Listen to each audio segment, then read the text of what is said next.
প্ৰথমে সকলোকে নমস্কাৰ জনাই মোৰ চেনেলৰ তৰফৰ পৰা শিৱৰাত্ৰি সকলোকে আন্তৰিক শুভেচ্ছা জ্ঞাপন কৰিছোঁ। সকলোৱে যাতে মনৰ বাঞ্ছা পূৰণ হওক তাৰে কামনা কৰিছোঁ। বন্ধু বান্ধৱীসকল, আজি যিহেতু শিৱৰাত্ৰি সেয়েহে আমি ধৰক নিৰামিষেই খাম। আজি নিৰামিষ খাম, লগতে কি খাম তাকে আপোনালোকক দেখুৱাইছোঁ। নিশ্চয় কালি যিসকলে ভিডিঅ'টো চাইছে তেওঁলোকে জানে, এয়া হৈছে তৰা গজালি। আজি আমি তৰা গজালি বনাবলৈ লৈছোঁ। কেনেধৰণে গুচাইছোঁ বা কেনেধৰণে কি কৰিছোঁ সকলোখিনি দেখুৱাব বিচাৰিছোঁ। হয়তো তৰা গজালি বহুতে চিনি নাপায়। কিমানখিনি জাবৰ ওলাইছে চাওক, কুঁহিয়া যেনেকৈ জাবৰ ওলায় ঠিক একেদৰে বহুত জাবৰ ওলাইছে। কোমল কোমল অংশ সুন্দৰকৈ মই কাটি ল'লোঁ। লগত চাটনি বনাবলৈ লৈছোঁ কি জানেনে আজি? এইফালে মন কৰক, ওলকবি গাজৰ চাটনি খাই খুব ভাল লাগে নহয়নে বাৰু? এইফালে কেঁচা নহৰু ৰেডি কৰি লৈছোঁ। ৰাতিপুৱা লাল চাহ খাই আছোঁ, খাই শেষেই হ'ল বাৰু। ওলকবি ধুই পখালি ল'লোঁ। আনফালে গুটি আলু লৈছোঁ। গুটি আলু নিশ্চয় সকলোৱে চিনি পাইছে। সৰু সৰু আলুবিধ আমাৰ এইফালে মানে গুটি আলু বুলি কয়। তৰা গজালি কিন্তু মিহি মিহিকৈ কাটি ল'লোঁ। কোমল কোমল অংশ ধুনীয়াকৈ আপোনালোকক দেখুৱালোঁ। এইফালে আলুখিনিও কাটি ল'লোঁ।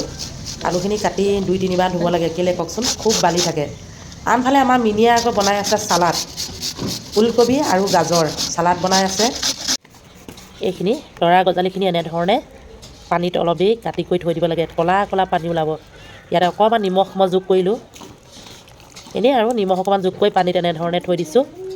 এতিয়া পানীটো ক'লা ক'লা পানী ওলাব, মানে চেকা এটা ওলাব, চেকাখিনি নাইকিয়া হৈ যাব। তাৰপিছতে আলুৰ লগত ভাজিম আৰু ধুনীয়াকৈ। আৰু বহুত কিবাকিবি যোগ কৰিবলৈ আছে, আপোনালোকে চাই থাকক। শেষত জনাব আৰু কেনেকুৱা লাগিলে দেই। ওলকবি গাজৰ লগত অলপ আদাৰ মিশ্ৰণ কৰা হৈছে। কেঁচা জলকীয়া কাটি দিম আৰু বছ।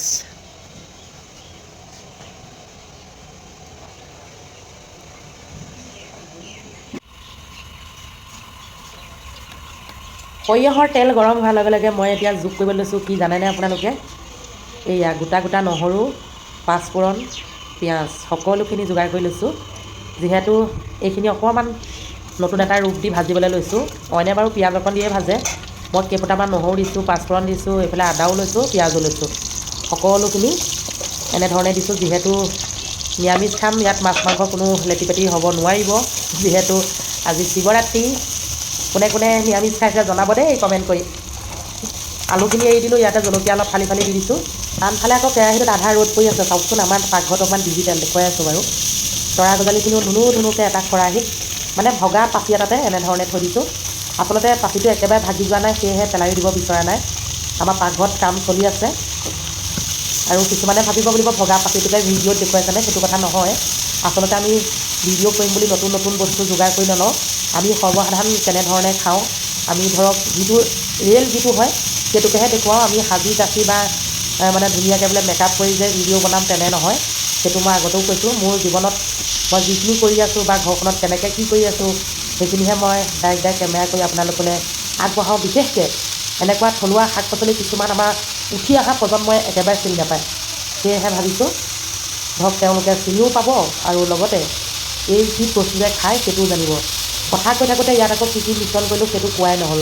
কথা কৈ থাকোঁতে ইয়াত মিশ্ৰণ কৰিলোঁ হালধি, নিমখ, অকণমান ৰেড চিলি, ৰংটো ধুনীয়া হ'বৰ বাবে দিছোঁ। কাশ্মীৰ ৰেড চিলি হয়।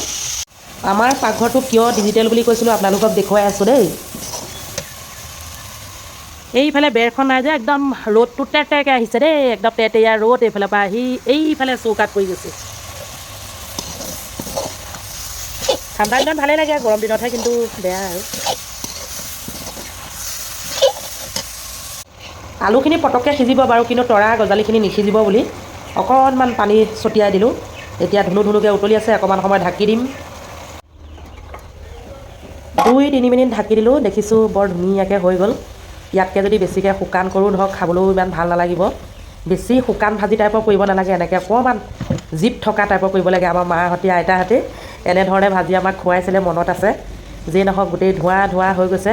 তৰা গজালি কোনে কোনে খাই পাইছে জনাব। লগতে আমাৰ অসমীয়া মানুহৰ থলুৱা খাদ্য এইবিলাক বহুতে খাই পাইছে, বহুতে নাই পোৱা। যিয়ে নহওক আজি যিহেতু মহাশিৱৰাত্ৰি, সেয়েহে সকলোকে আকৌ এবাৰ মোৰ চেনেলৰ তৰফৰ পৰা শিৱৰাত্ৰি আন্তৰিক শুভেচ্ছা জ্ঞাপন কৰিলোঁ। সকলোৱে মনৰ বাঞ্ছা পূৰণ হওক তাৰে কামনা কৰিলোঁ। আৰু লগতে একেবাৰে নিৰামিষ আৰু লগতে থলুৱা এবিধ খাদ্য বনাই দেখুৱালোঁ, কেনে লাগিলে জনাব।